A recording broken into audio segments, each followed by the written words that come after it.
Buhos na po tayo, no? Para po sa ating poste. Yan.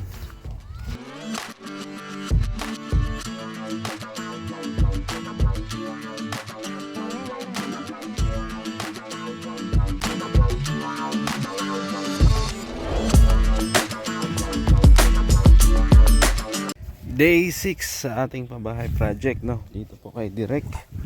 Magandang araw po sa ating lahat. At ito, update tayo. Yan, dito tayo mag-umpisa.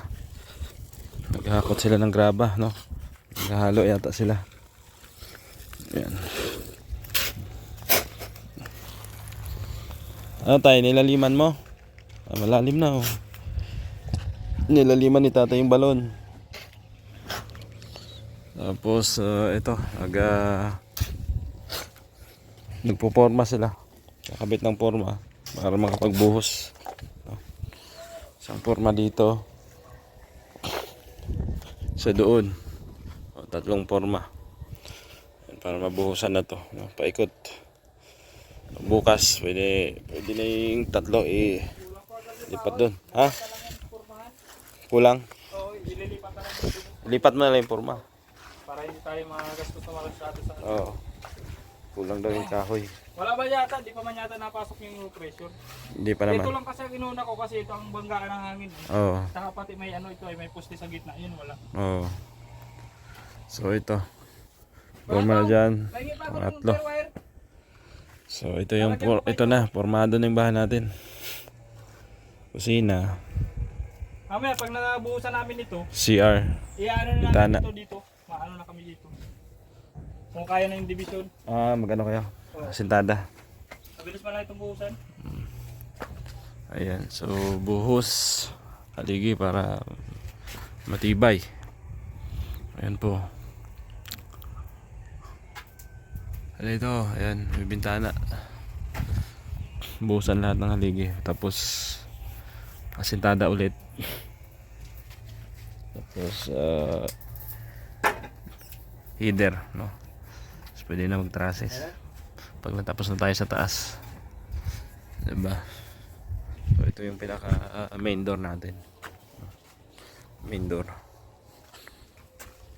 Ayan. Mga buhangin pa tayo, hollow blocks meron pa, kahoy. Yan, medyo tinipid natin kahoy.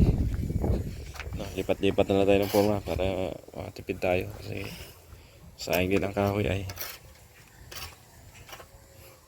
Hindi naman pakinabangan yan pag natapos na. Pwede pang gatong. Yan. Medyo mainit ngayon. Kanina umulan pero saglit lang. So mainit na ulit. Oh. Diba? Ayos. So halo sila, halo. Maghalo si tatay sa si Derek. Ano to, semento. Ito yung natin ni Ruben tay. Ayan. Nag-order tayo na panibagong semento, 10 piraso yan.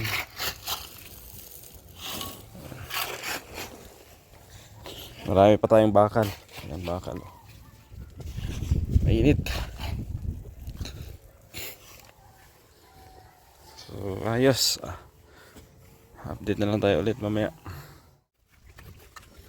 Init. Init.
Buhos na po tayo, no? Para po sa ating poste.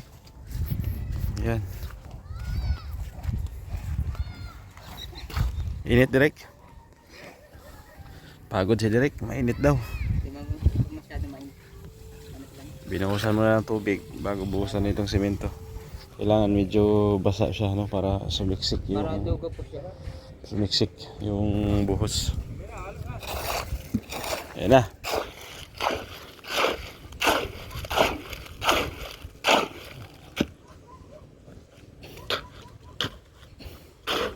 Buhos. Bilang ano yan ba? Anim. Dua semento? Oo. Okay, good.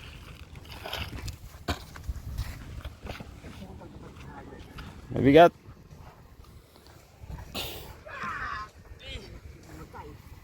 Dikit-dikit lang pa ni. Matanda na si Senior na yun eh. Ikaw nga ni Halit din. Ikaw daw mag ano? Ikaw magpala, Tiger do. 20 years old na eh. Sige mo. Yung ano lang, ang tama ay pang 60 years old. Ayaw mo na siya maghalo pag yung kalahati na.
Tagal pa.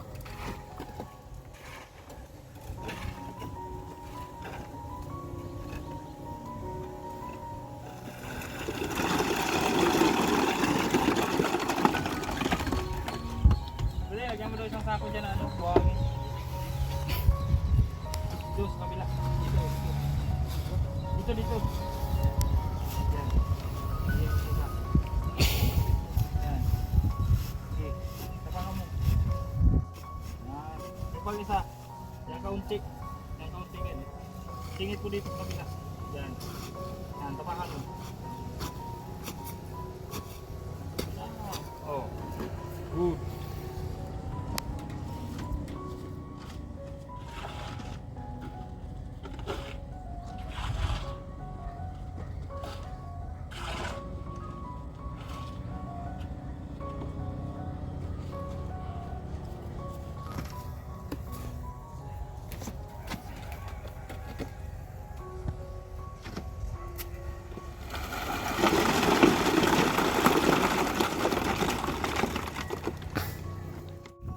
Dito tayo ulit, update tayo. Yan si Derek oh, nagtatabas ng bakal. Oh, Three, three. nabuhusan niya na lahat. Ayan, nabuhusan na po nila. Ganun din dito. Yan, itong tatlong poste. Nabuhusan na po yan. Iba yung amoy ng lupa dito, no? Amoy putik. So dito po tayo mag ano, asintada. Hollow blocks. Yan, yun na yung pinaka-kwarto nila tatay dito sa gitna. Yan.